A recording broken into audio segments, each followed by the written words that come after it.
शरीर में चुंबकीय शक्ति के दावे वाले वीडियो वायरल हुए। लोगों को हैरानी हुई और इस चर्चा के बीच ही कुछ और लोग भी ऐसे दावों के साथ सामने आ गए। महाराष्ट्र के नासिक से अरविंद सोनार भी ऐसा ही दावा करने वालों में से एक हैं। इनके शरीर पर भी बर्तन चुंबक से लोहे की तरह चिपक रहे हैं। सिक्के भी आसानी से इनके शरीर से चिपक जा रहे हैं। अरविंद सोनार भी कोरोना वैक्सीन की दोनों डोज लगवा चुके हैं और अब इस अजब शक्ति को लेकर उनका दावा भी और लोगों के जैसा ही है। डॉलर लिए 10-15 एक चिपकते गया, चिपकने लगा। उसके बाद में जो चम्मच चिपकाने लगा, चम्मच भी चिपक गए। फिर वो कुलचा रहता है अपना भात वाला, तो वो लिया उसने, वो अपने बदन को लगाया, वो भी चिपक गया। ऐसा होने के बाद में फिर हमको डाउट आया कि भाई क्यों हो रहा, पसीने से होता क्या। फिर नहा के लिया, बाद में फिर पूरा बदन साफ करने के बाद में फिर से ट्राई किया तो फिर भी वैसा ही होने लगा। अरविंद सोनार ने 9 मार्च को कोरोना वैक्सीन का पहला डोज और 2 जून को दूसरा डोज लगवाया था। जब शरीर में चुंबकीय लक्षण दिखे तो परिवार की चिंता बढ़ गई। अब घर वाले चाहते हैं कि शरीर में दिख रहे इस लक्षण की जांच हो।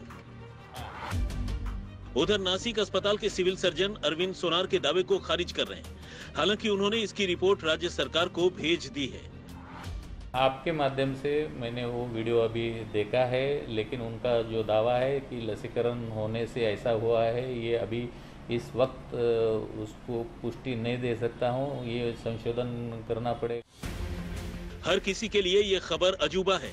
टीकाकरण के बाद शरीर में चुंबकीय गुण की खबरों की हर ओर चर्चा है, लेकिन वैक्सीन के निर्माण और इसके अब तक के असर को देखते हुए इन दावे को यूं ही सच्चा मानना सही नहीं।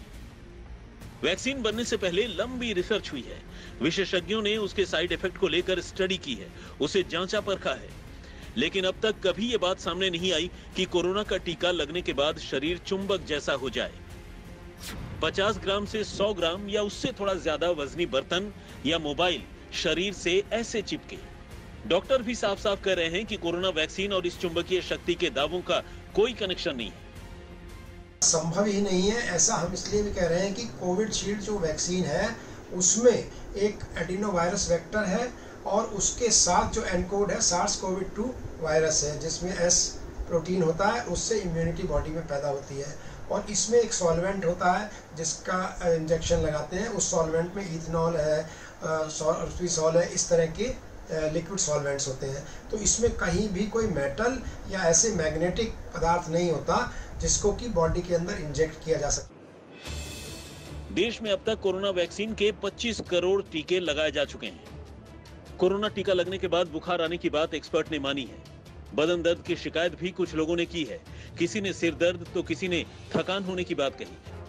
लेकिन अब चंद लोग इससे चुंबकीय शक्ति का दावा करने के लिए सामने आए, जिनकी संख्या 25 करोड़ में महज 4-5 है। हालांकि ऐसे वीडियो आने के बाद कुछ डॉक्टर इन दावों की पूरी तरह से जांच पड़ताल की बात कह रहे हैं। मेडिकल साइंस की दुनिया के लिए ये दावे नए हैं, पर वो डॉक्टर जो कि पिछले कई महीनों से लोगों को कोरोना वैक्सीन लगाने के लिए प्रेरित कर रहे हैं, का मानना है कि इन दावों के पीछे कोई वैज्ञानिक आधार नहीं है। किसी भी बीमारी की वैक्सीन वायरस से लड़ने के लिए लंबी जांच परख के बाद बनाई जाती है। उसके पॉजिटिव या नेगेटिव प्रभावों को देखा जाता है। कोरोना के खिलाफ जंग में वैक्सीन को सबसे कारगर हथियार माना जा रहा है और सरकार युद्ध स्तर पर लोगों के टीकाकरण में जुटी है। ऐसे में पूरी पड़ताल के बाद इस दावे की सच्चाई सामने लाना जरूरी है, ताकि वैक्सीन को लेकर किसी तरह का भ्रम लोगों के मन में न बैठ सके। नासिक से प्रवीण ठाकरे के साथ जयपुर से देवांकुर वधावन।